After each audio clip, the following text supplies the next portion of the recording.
नमस्कार दोस्तों, आज हम डिस्कस करते हैं एक ऐसे फार्मूला के बारे में जिससे हम अपने म्यूचुअल फंड के एसआईपी इन्वेस्टमेंट करने के तरीके को चेंज करके अपने रिटर्न को मैक्सिमाइज कर सकते हैं। तो ये तरीका कुछ ऐसा है, एक नंबर गेम टाइप से है। Number game means 7, 5, 3, 1 odd number को ले लेना है। अगर हम इस रूल के अकॉर्डिंगली इन्वेस्ट करेंगे तो हमारा पोर्टफोलियो है या जो रिटर्न आएगा वो बूस्टअप हो सकता है। चलिए शुरू करते हैं अपने नंबर गेम, इन्वेस्टमेंट का गेम। तो सबसे पहले बात करते हैं 7 नंबर की बात कर रहे थे। तो 7 means invest for long term. ऐसा ऑब्जर्व किया गया है कि किसी ने भी किसी पे भी टाइम, चाहे मार्केट कितना भी बूम पे रहा हो, इन्वेस्टमेंट अगर किया है और उसने 7 ईयर के मोर देन 7 ईयर से ज़्यादा का होल्ड किया है तो उसका रिटर्न कभी भी निगेटिव में नहीं आया है। तो आपको जब भी इन्वेस्टमेंट करना है इक्विटी फंड्स में, आपका कम से कम टारगेट 7 ईयर का तो होना ही चाहिए। जब 7 ईयर का आपका टारगेट रहेगा तो इसकी पॉसिबिलिटी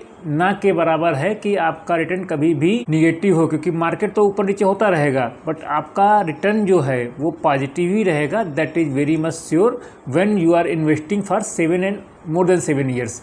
सो ये रूल हमारा 7 बोलता है कि आपको इन्वेस्ट करना है मिनिमम 7 ईयर के लिए। अब बात करते हैं हमारा दूसरा नंबर 5 में क्या है कि हमें जो भी इन्वेस्टमेंट करना है म्यूचुअल फंड्स में, तो वो जो इन्वेस्टमेंट होगा वो 5 डिफरेंट कैटेगरीज में डाल सकते हैं हम, या 5 डिफरेंट एसेट्स में डाल सकते हैं।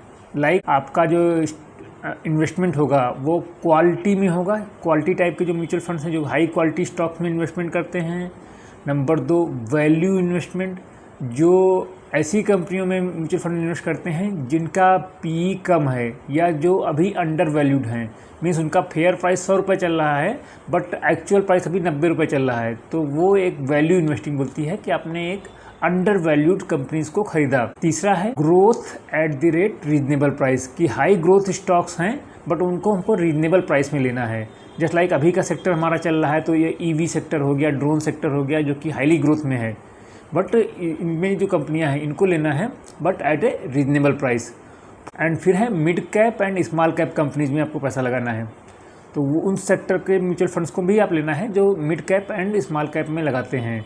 फिफ्थ पॉइंट है इसका, ग्लोबल कंपनीज में भी एक्सपोजर हो, ऐसे फंड्स में आप लगा सकते हैं। तो ग्लोबल फंड्स में जैसे एक्सपोजर होते हैं तो हम मॉन 100 करके है मोतीलाल ओसवाल का, या मेरा एसेट का फैंग करके है, या पराग पारिक में भी जो फ्लेक्सी कैप है उसमें भी ग्लोबल कंपनियों में उनका एक्सपोजर है। तो अभी हम लोगों ने समझ लिया 7 एंड 5। अब आते हैं हम लोग अपना नेक्स्ट नंबर 3। अब 3 नंबर क्या बोलता है कि आपको इन्वेस्टमेंट में 3 जो फेस आते हैं जो खतरनाक होते हैं, जिसमें आपका पेशेंस टेस्ट होता है, उन 3 फेसों से गुजरना है और आपको पेशेंस बना के रखना है और इन्वेस्टमेंट कंटिन्यू करते रहना है।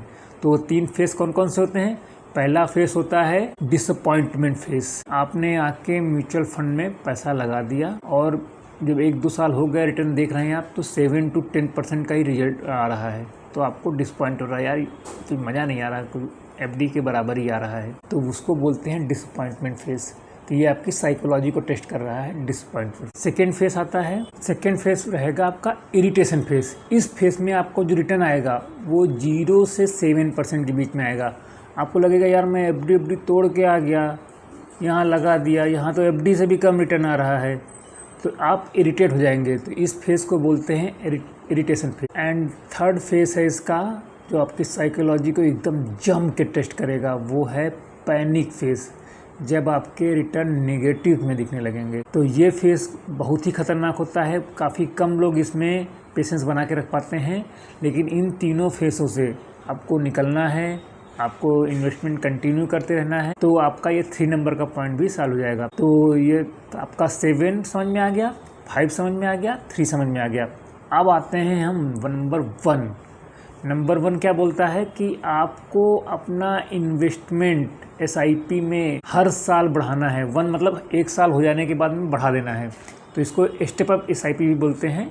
कि सपोज आप अभी इन्वेस्टमेंट कर रहे हैं 5000 रुपीज़ के एसआईपी, तो आपको 1 साल के बाद में 10% अगर इंक्रीज कर रहे हैं तो आपको 5500 रुपीज़ के एसआईपी को आपको इन्वेस्ट करना है।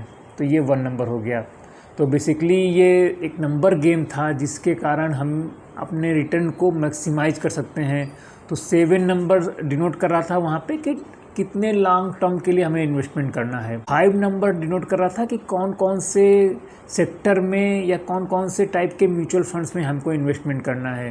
3 नंबर डिनोट कर रहा था कि हमारा साइकोलॉजी लेवल कैसा रहना है, जब हमारा डिसअपॉइंटमेंट फेज में रहेगा, जब हमारा इरिटेशन फेज़ रहेगा या जब हमारा पैनिक फेज़ रहेगा। तीनों फेज़ में हमें घबराना नहीं है। आएगा, आपको अच्छा नहीं लगेगा। जो रेड रंग का पोर्टफोलियो रहता है नॉर्मली वो किसी को भी नहीं अच्छा लगता है, आपको भी अच्छा नहीं लगेगा, लेकिन वहाँ पे विश्वास बना के रखना है, अपनी SIP कंटिन्यू करते रहना है। एंड 1 नंबर फेज़ था कि आपको अपना जो SIP अमाउंट है हर साल आपका इंक्रीमेंट होता है, या आप जो बिज़नेस कर रहे हैं तो आपका बिज़नेस में भी ग्रोथ होता है, तो आपको जो अपना SIP अमाउंट है वो इंक्रीज करते रहते जाना है। सो दैट आपका यहाँ तो थोड़ा थोड़ा बढ़ा रहे हैं, लेकिन जब आपका एंड में जब पोर्टफोलियो डेवलप होगा तो वो एक बड़ा अमाउंट वहाँ पे बन जाएगा। तो आपको ये 1 नंबर को भी अच्छे से फॉलो करना है, स्टेप अप करना है। तो आई होप कि ये नंबर गेम से आपको हेल्प मिली होगी, और इस नंबर गेम से आपके जो पोर्टफोलियो के रिटर्न्स हैं वो मैक्सिमाइज हो सकेंगे।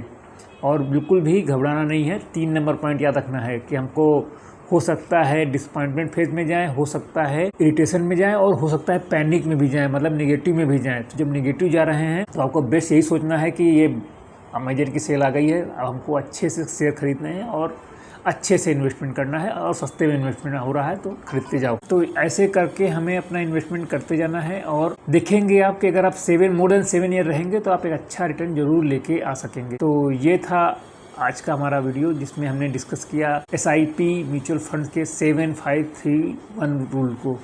तो इस रूल को आप जरूर याद कर लीजिए, it will help to grow your money. Thanks, bye.